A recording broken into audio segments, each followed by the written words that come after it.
Regardless of what mean, green compost making machine you have, your compost will smell bad and won't do its job if you don't do the right things. It's all about getting back what you put in. Today, I'm going to tell you my family recipe, tried and tested to make the best compost. Good compost contains a balance of different ingredients, but it basically comes down to the carbon-nitrogen ratio, or as I like to call it, the brown to green ratio. Essentially, for every 30 parts brown, we put in 1 part green. Some of the things that are rich in carbon include paper,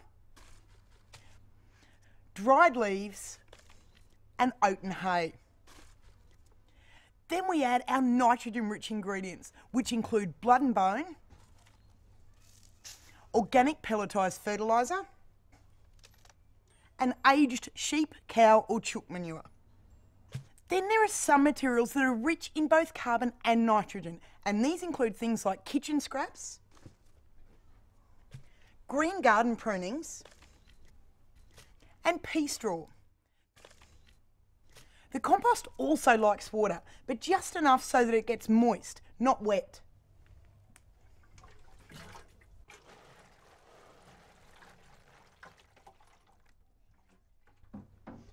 And it needs oxygen, which you can help circulate by regularly turning over the contents of your heap. Wash your hands if you've touched the compost, or else wear gloves when you handle it. And finally, the compost likes to be nice and warm, so put it in a sunny spot. If you go with a bin that has an open base, it will become a happy home to lots of squirmy wormies, and that's a great sign. But before you can expect tenants like that, there's a few more do's and don'ts when it comes to creating your compost.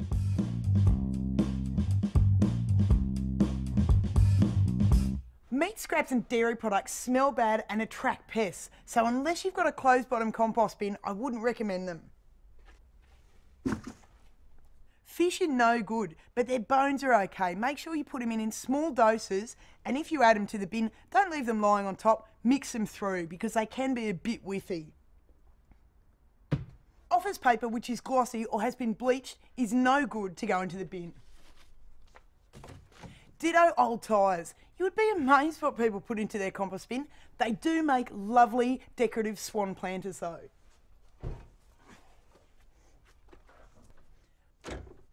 Weeds, yes, but be careful. If they're without seed heads, go for it.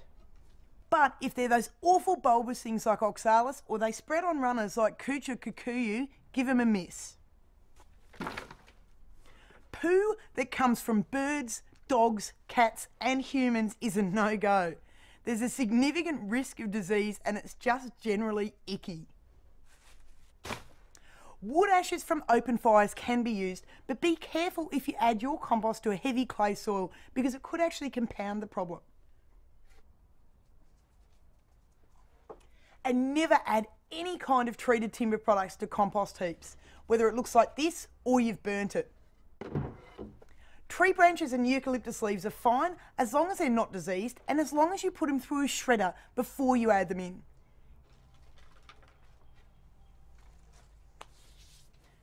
Lawn clippings are fine as well, but if you've got a lot, then add some dried leaves or newspaper.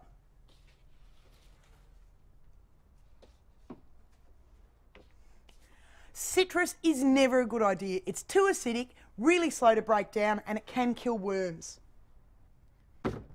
Coffee and tea bags are fantastic for compost. Plus a tiny little staple on the tea bags will add a little bit of iron to your soil. You can use pizza containers. They have a great carbon content and it's a good excuse for takeaway. Newspapers are great, but avoid the super glossy inserts. Eggshells are fantastic, but crush them up first because they decompose really slowly. And finally, if you have any plants that have diseases, don't let them through your compost customs.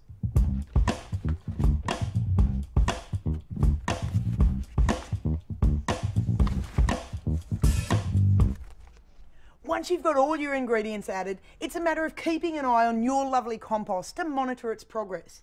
If it starts to smell like rotten eggs, chances are you need to give it a turn, and you can dry it out a little bit by adding some straw, sawdust or some newspaper.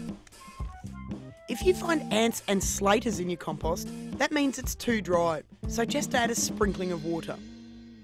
If you get attacked by tiny flies known as Drosophila every time you open the lid, add a blanket to cover the contents of your bin, such as a newspaper or a hessian sack.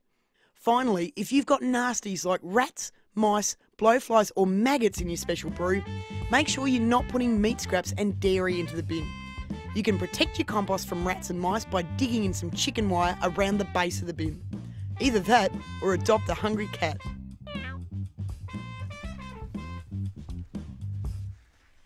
The best thing about composting is that it reduces the amount of waste we have to send to landfill.